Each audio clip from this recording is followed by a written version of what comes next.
이 말씀을 가지고 누가 오네시모인가라는 제목으로 말씀의 은혜를 나누고자 합니다. 여러분, 우리가 요즘 인간관계 대처법이라는 그런 주제로 많은 미디어들이 이렇게 영상들이 올라오는 것을 봅니다.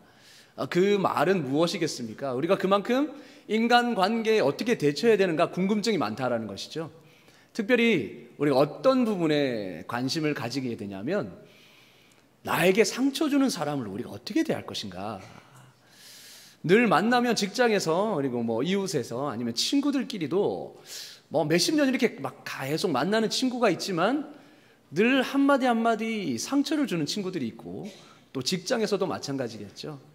그런 나에게 상처를 주거나 아니면 갑자기 훅 들어온다든지 우리가 준비가 안 됐는데 갑자기 훅 들어온다든지 이렇게 치고 들어오는 사람들, 이런 관계를 우리가 어떻게 대처해야 하는가라는 그런 질문에 대해서 궁금증이 참으로 많습니다. 그러다 보니까 이런 방법론이 많이 소개되기도 하죠. 영상을 보면 이럴 때는 이렇게 대처하십시오라고 명확한 지침을 우리에게 소개하고 있습니다. 자, 그런데 그 영상을 보면요, 그렇게 할 수 있는 사람이 있고 기질적으로 그렇게 안 되는 사람이 있더라고요. 그러니까 기질적으로 그렇게 안 되니까 계속 당하는 거죠, 어떻게 보면. 그렇게 계속해서 관계 속에서 어려움을 당하니까 또 관계를 아예 그냥 차단시켜버리는 그런 일들이 참으로 많습니다. 여러분, 사람을 대하고 관계 맺는 그 방법이 너무나 힘들기 때문에 그만큼 상처가 많이 이제 받기도 하고 상처를 주기도 하고, 그러다 보니까 이제는 그 대처법에 대해서 과외를 받아야 되는 그런 상황까지 왔습니다. 여러분, 우리도 그런 마음이 들지 않습니까? 때로는 우리도 하나님 앞에 그렇게 요구할 때가 있습니다. 하나님, 쪽집게 과외 선생님이 되어주셔서 이렇게 저렇게 하라고 좀 제발 지침을 명확히 주셨으면 좋겠습니다. 때로는 하나님의 말씀이, 성경 말씀이 나와 있지만 너무나 두루뭉술하고 또 너무 광범위해서 이런 상황 가운데 내가 어떻게 해야 될까? 때로는 좀 명확한 세부 지침을 주셨으면 좋겠습니다. 내가 어디서 무엇을 잘못했는지 좀 명확하게 알려주시고, 그리고 내가 무시해도 괜찮은 그 사람의 범주는 어디까지인지도 좀 말씀해 주셨으면 좋겠습니다.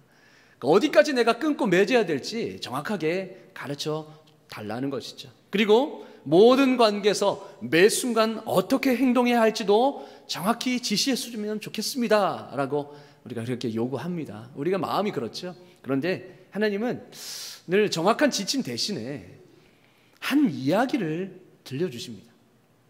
오늘도 마찬가지인데요, 이 빌레몬서는요, 우리에게 어떻게 서로 관계를 맺어야 되는가를 우리에게 보여주고 있습니다. 그런데 정확한 지침보다는 한 이야기를 통해서 우리에게 그 이야기를 들려주고 있습니다. 그래서 루터는 빌레몬서를 읽고 이렇게 말했다고 합니다. 이 말씀은 하나님께서 우리가 서로 어떻게 관계 맺기를 원하는지 보여주는 훌륭하고 멋진 본이다. 성도와의 관계, 그리고 사람과의 인간관계 어떻게 맺어야 되는지를 훌륭하게 보여주는 본이다라고 루터는 그렇게 말했다고 합니다.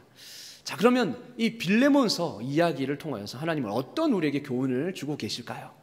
첫 번째, 본문은 먼저 배신과 상처를 주는 아이콘인 오네시모를 보여주고 있습니다. 이 오네시모는 배신과 상처의 아이콘입니다. 오네시모는 빌레몬의 종이었습니다. 이 빌레몬은 바울이 전도에서 예수님을 영접하여서 그리스도의 종이 된 그런 사람이었습니다. 근데 이 빌레몬이 그래도 좀 부유했던 것으로 보입니다. 그래서 종이 있었는데요, 그 종 중에 하나가 오네시모였습니다.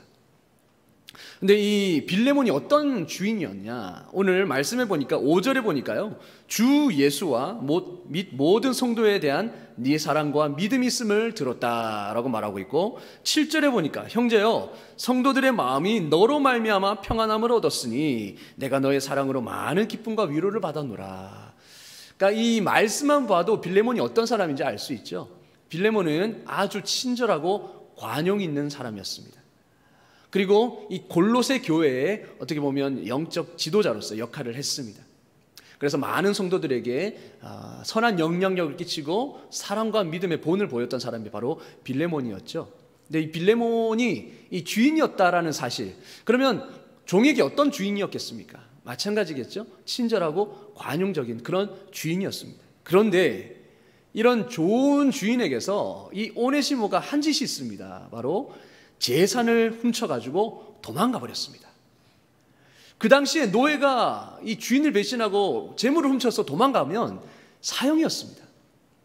그런데도 이 오네시모는 그런 좋은 주인 밑에서 오히려 그 주인을 섬기기보다 배은망덕하게 그 주인의 재물을 훔쳐서 달아나 버렸습니다. 그만큼 이 오네시모는 원래 탐욕스럽고 의리가 없었다라는 것을 우리가 알 수 있죠. 자, 이렇게 오네시모는요, 배은망덕이고 그리고 배신의 아이콘입니다. 자, 빌레몬서를 읽으면 우리가 이 오네시모를 볼 때 어떤 생각이 납니까? 나한테 잘못했던 사람들, 이 오네시모와 같은 사람들이 떠오르지 않습니까? 나의 오네시모는 누구인가? 우리가 그렇게 생각을 하게 되죠. 여러분에게는 이 오네시모와 같은 사람이 있습니까? 정말 잘해줬는데도 은혜를 은혜로 갚지 못하고 배은망덕하게 나를 오히려 상처 주고 그렇게 비수를 꼽는 사람. 늘 만날 때마다 정말 나는 최선을 다해 대하는데 늘 나에게는 그렇게 매정하게 대하고 늘 성의 없이 대하고 나를 무시하는 그런 사람. 그런 사람들이 바로 오네시모라고 할 수 있겠죠. 여러분은 그들을 어떻게 대하고 계십니까? 이미 관계를 끊거나 아니면 관계를 끊고 싶어도 내가 그리스도인인데 주님이 원수까지도 사랑하라고 하셨는데 용서하라고 하셨는데 어떻게 그럴 수 있느냐라고 해서 끄는 것도 아니고 그렇다고 또 사랑하는 것도 아닌 애매모호한 이런 상황 가운데 그렇게 관계를 그렇게 끌고 있는 사람이 있을 것입니다. 여러분, 그리스도인으로서 우리는 그런 사람, 오네시모와 같은 사람을 어떻게 대해야 할까요? 앞에서 말했듯이 하나님이 좀 지침을 가르쳐 주셨으면 좋겠습니다. 이런 부분까지만 허락하고 그 이후로 만약에 치고 들어오면 과감히 끊어라. 이런 좀 세부 지침을 우리에게 주셔서 좀 우리 마음이 좀 편했으면 좋겠죠. 그런데 우리 마음에는 늘 원수도 사랑하라 라는 그 마음이 있기 때문에 이러지도 저러지도 사랑하기에는 너무나 힘든 대상이고 그렇다고 관계를 끊자니 내 양심이 허락하지 않고 여러분 그 가운데 우리가 이것도 저것도 아닌 상태에서 그렇게 관계를 맺고 있지는 않습니까? 여러분 우리는 늘 그렇습니다. 우리가 원하는 거는 세부 지침입니다. 하나님께서 어디까지 관계를 맺어야 되고 또 어디까지 용서해야 되는지 좀 가르쳐 주셔서 이 세부 지침을 우리가 가지고 있으면 좋겠다라는 것이 우리의 마음이죠. 그런데요, 하나님은 우리에게 어떻게 하시느냐? 하나님이 나에게 어떻게 하셨는지를 그냥 보여주십니다. 우리는 세부 지침을, 그런 원리 원칙을 원하지만 하나님은 그저 우리에게 어떻게 하셨는지를 그냥 이야기하십니다. 그래서 여러분 오늘 성경에 보면 이 본문은 먼저 배신과 상처의 아이콘인 오네시모를 보여주면서 그 후에 바울이 이 오네시모를 어떻게 대하고 있는지를 보여줍니다. 그러니까 바울이 오네시모를 대하는 태도를 오늘 성경에 보여주고 있습니다. 자, 오네시모는요 주인을 배신하고 재산 훔쳐서 로마로 도망갑니다. 자, 그런데 로마에 누가 있었느냐? 바울이 그 당시에 가택연금으로 갇혀 있었습니다. 로마에. 그래서 재판을 받기 위해 기다리고 있었죠. 근데 오네시모가 그 훔친 재산을 탕진했는지 어땠는지는 알 수는 없지만 어떻게 하다가 이 감옥에 갇혀 있는 가택연금 중인 바울을 만나게 됩니다.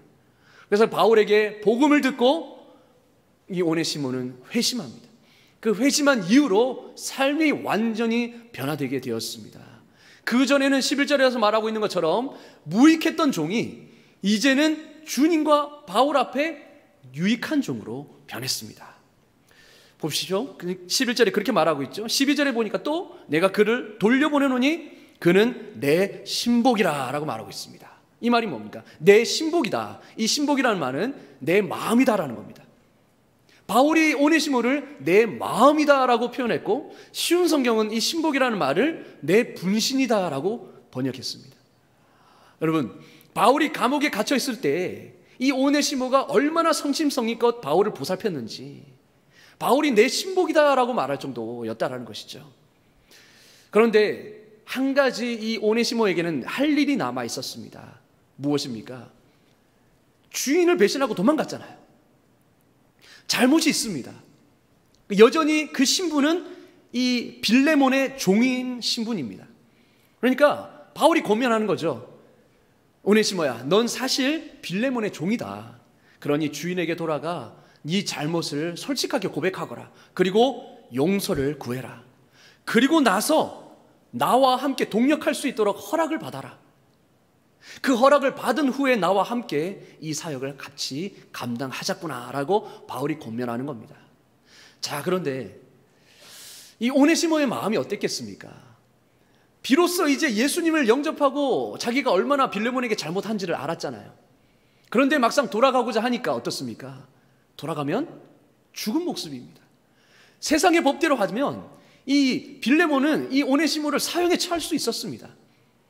그러니까 오네시모는 두려운 거죠. 내가 이대로 갔다가는 죽을 수도 있는 그런 운명이기 때문에.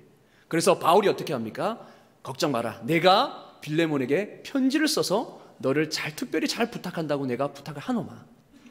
그래서 쓴 편지가 바로 이 빌레몬서죠. 그래서 오네시모가 이렇게 변했고 정말 무익한 종에서 유익한 종으로 변해서 이렇게 하나님 나라를 위해서 귀하게 쓰임받고 있습니다.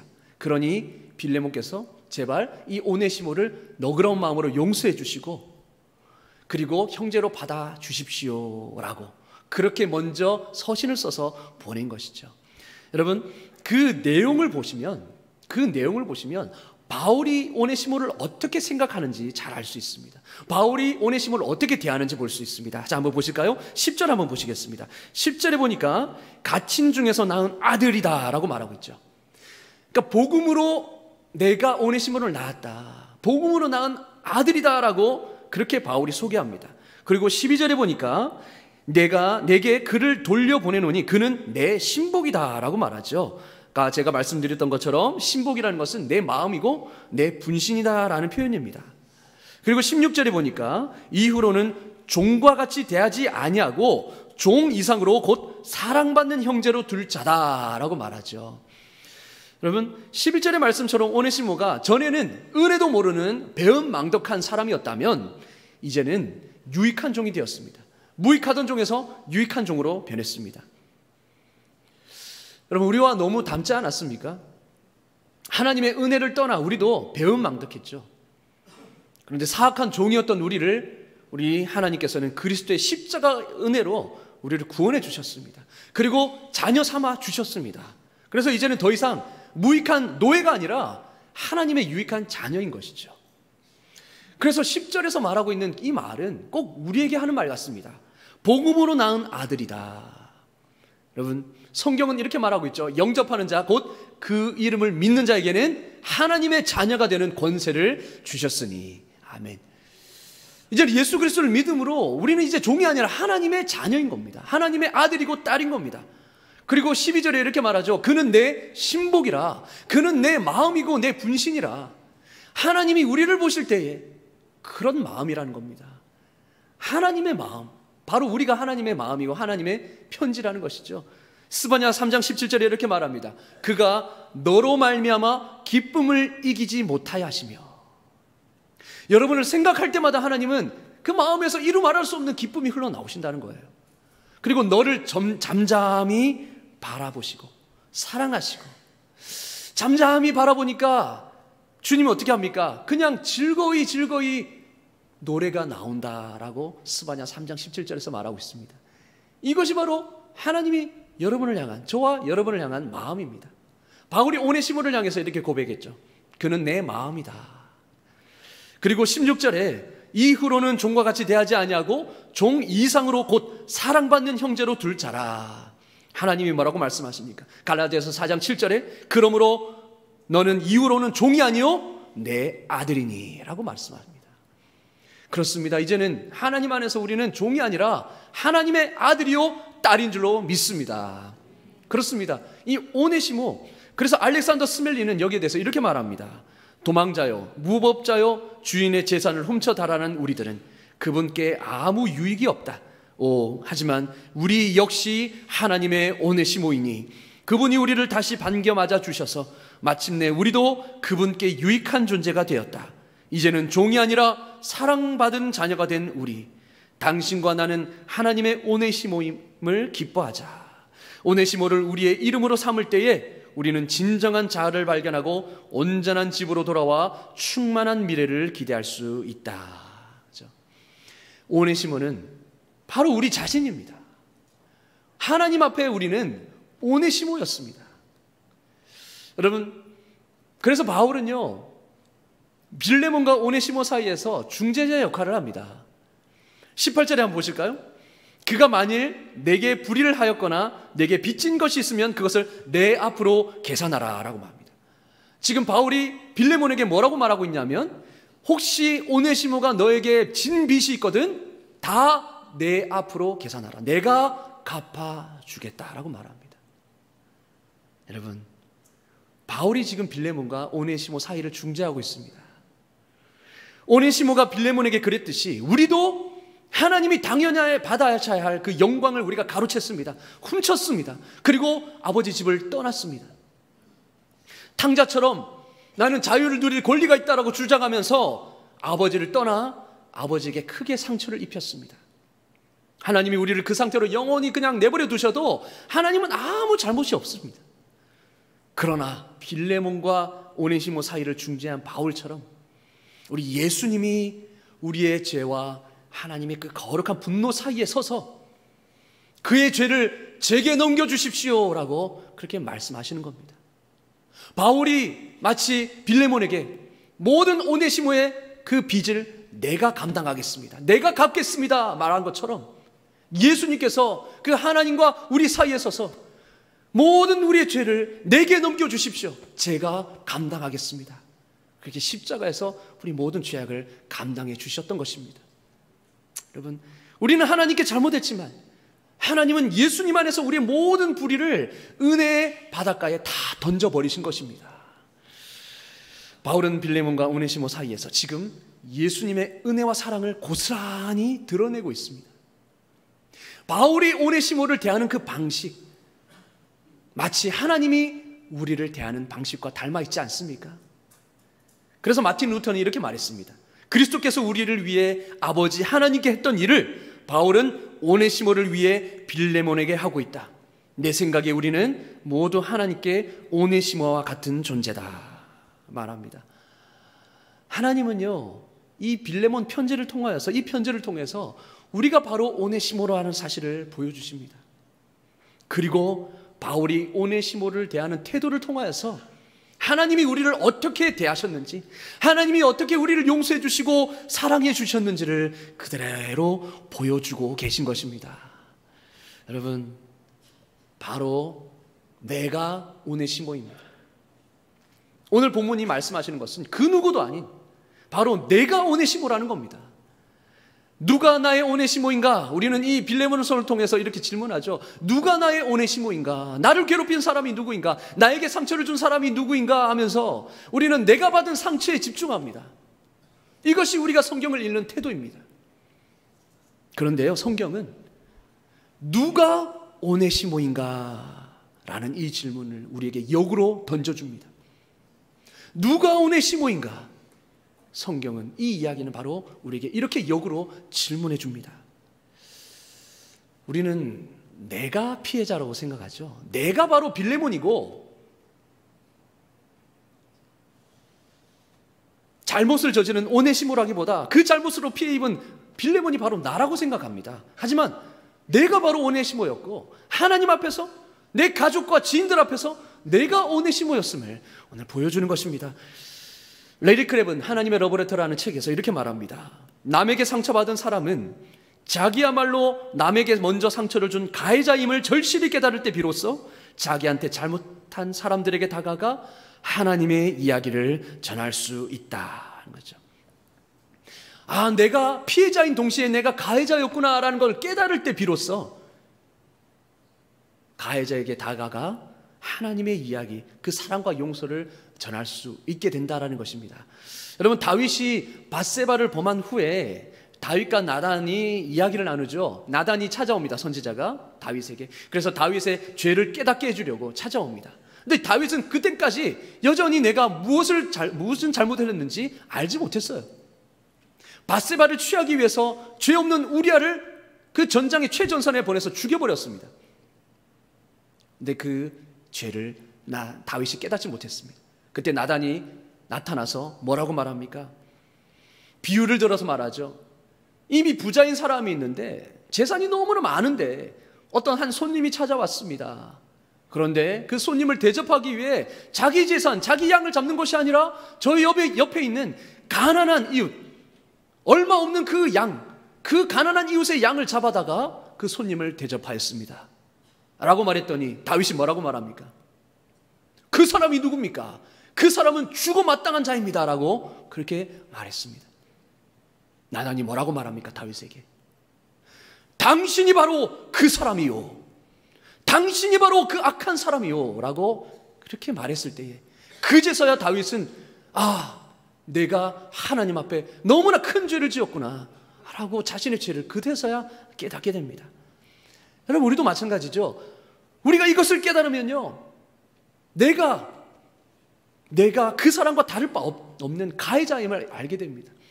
나도 하나님 앞에 이런 죄인이었고, 나도 죄인 중에 괴수고, 나도 다를 바 없는 사람이구나. 나도 누군가에게 가해자였구나. 나는 내가 받은 상처에만 집중했는데 알고 보니 나도 누군가에게 상처를 준 오네시모였구나라는 것을 알게 되죠. 그러면서 그제서야 이제 하나님의 사랑으로 그 가해자한테 다가갈 수 있게 되는 것입니다. 비로소 내 마음이 열리게 되는 것이고 하나님이 나에게 대하셨던 그 방식대로 그 사람을 대할 수 있게 되는 것이죠. 여러분, 그럼을 통하여서 우리는 하나님의 사랑을 그 사람에게 보여줄 수 있는 것입니다. 하나님의 이야기는요, 우리에게 참으로 참 생명을 가져다 줍니다. 그러니까 하나님의 이야기는 모든 인간과 모든 관계를 변화시키는 능력이 있습니다.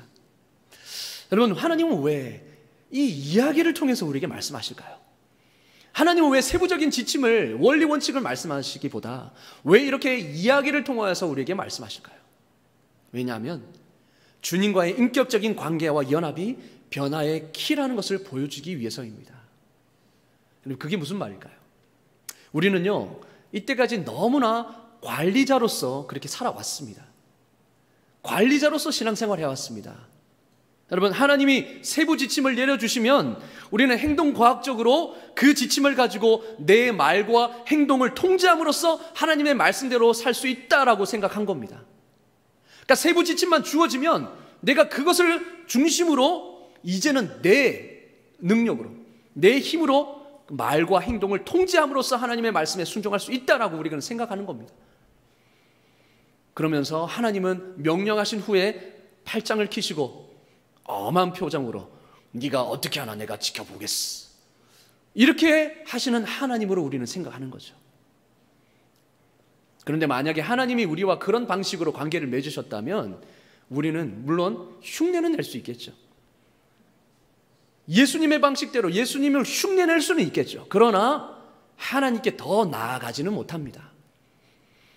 다행히 하나님은요, 그렇게 하지 않으십니다. 다행히 그렇게 하지 않으시고 오네시모의 이야기를 통하여서, 그리고 바울이 빌레몬에게 말하는 그 방식을 통하여서 하나님이 우리와 관계 맺는 방식을 친히 보여주십니다.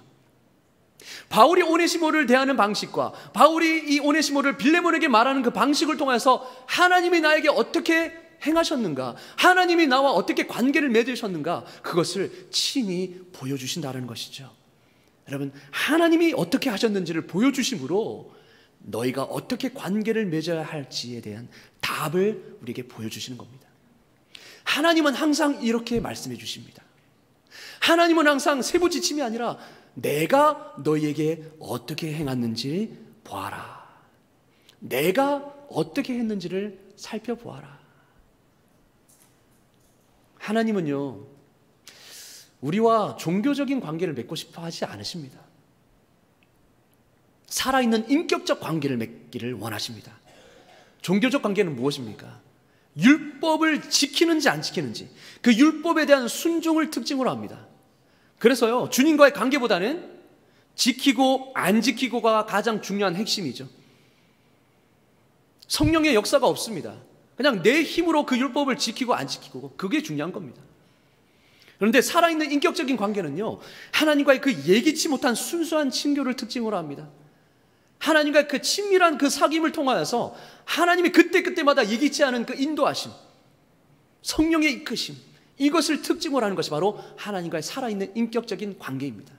하나님은 이렇게 우리를 변화시켜 나가시고 하나님은 이렇게 우리와 관계 맺기를 원하신다는 것이죠. 우리는 하나님께 늘 이렇게 요구합니다. 하나님, 지도를 주십시오. 지도를 주시면 제가 어디로 가는지 제가 노력해서 거기로 갈게요. 그렇게 합니다. 그러니까 세부 지침을 계속 요구하는 거죠. 그러면 그 지도를 만약에 받게 되면 우리는 어떻습니까? 지도만 보는 거죠. 하나님은 이제 필요 없습니다. 왜냐? 지도만 보고 내가 가면 거기 갈 수 있으니까. 근데 하나님은 그렇게 하지 않으십니다. 지도를 주십시오. 하나님은 그럴 필요 없다. 그럴 필요 없다. 내 손을 잡고 나와 함께 가자. 이게 우리 하나님입니다. 하나님은 우리와 함께 가기를 원하십니다. 내 손을 잡고 내가 인도하는 대로 나와 함께 가자. 나와 함께 동행하자. 그때 내가 놀라운 것을 보여줄게. 예수님께서는요, 자신을 이렇게 소개합니다. 내가 곧 길이다. 내가 곧 길이다라고 말씀하십니다. 예수님은 내가 길을 보여주겠다라고 말씀하지 않으십니다. 내가 지도를 주겠다라고 말씀하지 않으십니다. 내가 곧 길이다라고 말씀하십니다. 나와 함께 가면 그 길로 갈 수 있다라는 거죠. 여러분, 이게 바로 주님과의 인격적인 관계죠. 여러분, 주님을 한순간도 의지하지 않을 수가 없게 되는 것입니다. 예수님을 전적으로 의지하지 않고도 마땅히 내가 해야 할 그 모습으로 얼마든지 변화될 수 있다라는 생각을 버리시길 바랍니다. 성령의 능력을 경험하려면 모든 종교적인 허울을 벗어버려야 합니다. 여러분, 유진 피터슨이 이렇게 말합니다. 종교야말로 인류가 알고 있는 가장 위험한 에너지의 근원이다. 종교 생활이야말로 가장 위험한 것이다 라고 말하는 거죠. 여러분, 우리는 종교를 버리고 종교 생활을 버리고 예수님을 붙잡아야 될 줄로 믿습니다. 아멘. 그분과 인격적인 관계, 사귐을 통하여서 우리는 그분의 분량까지 자라가야 되는 것이죠. 하나님은 팔짱을 끼고 엄격한 표정으로 네가 어떻게 하는지 내가 지켜볼게 라고 그렇게 하시는 분이 아닙니다. 오히려 두 팔을, 그 거룩한 그 은혜 두 팔을 벌려서 우리가 진정으로 우리 심령 속에서 하길 원하는, 그 심령 속에서 원하는 일을 하도록 수 있도록 격려하십니다. 그 일을 우리가 사랑 안에서 자유롭게 선택하기를 원하십니다. 우리는 하나님께 저지른 잘못을 용서받았습니다. 용서받았습니다. 그 잘못은요, 그 어떤 잘못보다도 큰 잘못입니다. 그런데도 값없이 용서해 주셨습니다. 이제 우리는 그 용서함 받음으로 어떤 능력이 생겼나? 하나님이 우리를 대하는 방식으로 똑같이 우리에게 잘못한 사람에게 대할 수 있는 능력이 생긴 것입니다. 빌레몬은 이 능력을 사용해서 오네시모를 용서했습니다. 용서할 뿐만 아니라 골로새 교회의 형제로 받아들였습니다. 그리고 종으로서가 아니라 이제는 형제로 그렇게 대했습니다. 빌레몬 역시 바울의 사역을 통하여서 은혜를 입은 자였습니다. 생명을 빚진 자였습니다. 왜냐? 바울이 아니었으면 자신은 여전히 멸망 가운데 있을 존재였기 때문이죠. 빌레몬 역시 바울에게 빚진 자였습니다. 바울은 일부러 19절에서 그것을 깨닫게 해줍니다. 네가 내게 진 빚은 내가 말하지 않겠습니다 하는 거죠. 역시 빌레몬 역시 당신도 빚진 자이지 않습니까? 그러니 이 오네시모를 용서해 주십시오. 빌레몬은 이 바울의 부탁을 듣고 자유롭게, 자의로 그렇게 결정했습니다. 성령의 인도하심으로 그렇게 했습니다. 사랑하는 성도 여러분, 우리도 그렇게 할 수 있기를 주의 이름으로 축원합니다. 아멘. 빌레몬처럼 관계 속에서 하나님의 이야기를 전달할 수 있기를 간절히 소망합니다. 바울처럼 관계 속에서 예수님의 본을 보여줄 수 있기를 주의 이름으로 축원합니다. 아멘. 여러분, 그런데요, 하나님과의 그 인격적인 관계가 없이는 이렇게 할 수가 없습니다. 하나님이 우리를 어떻게 대하셨고 지금도 어떻게 대하고 계시는지를 매 순간 경험하지 않으면 우리는 아무와도 진실된 관계를 맺을 수가 없습니다. 반대로 매 순간 하나님과 살아있는 인격적인 관계를 누릴 때에 우리는 비로소 진실된 관계를 맺어갈 수 있는 것입니다. 관계를 통해서 하나님의 이야기를 흘려보낼 수 있는 것입니다. 관계를 통해서 하나님의 사랑, 하나님의 은혜를 보여줄 수 있는 것입니다. 여러분, 누가 오네시모입니까? 오늘 이 빌레몬 이야기는 우리에게 이 질문을 던져주고 있습니다. 내게 상처 준 그 사람만 오네시모가 아니라 나도 하나님께 오네시모였고 나도 그 누군가에게 오네시모였다라는 사실을 보여주고 있습니다. 뿐만 아니라 바울이 이 오네시모를 어떻게 대하고 또 바울이 빌레몬과 오네시모의 관계 속에서 어떻게 중재하는지를 보여줌을 통하여서 하나님이 우리에게 어떻게 대하셨는지, 하나님이 우리를 어떻게 관계 맺어주는지를 보여주십니다. 여러분, 그래서 이제는 누가 나의 오네시모인가 이 질문이 아니라 나는 그 누구의 오네시모인가, 나는 누구의 오네시모인가, 여러분 여기까지 갈 수 있는 그 삶이 되고 또 그리함을 통하여서 바울처럼 빌레몬처럼 그렇게 관계 맺을 수 있기를 주의 이름으로 축원합니다. 아멘. 기도하겠습니다.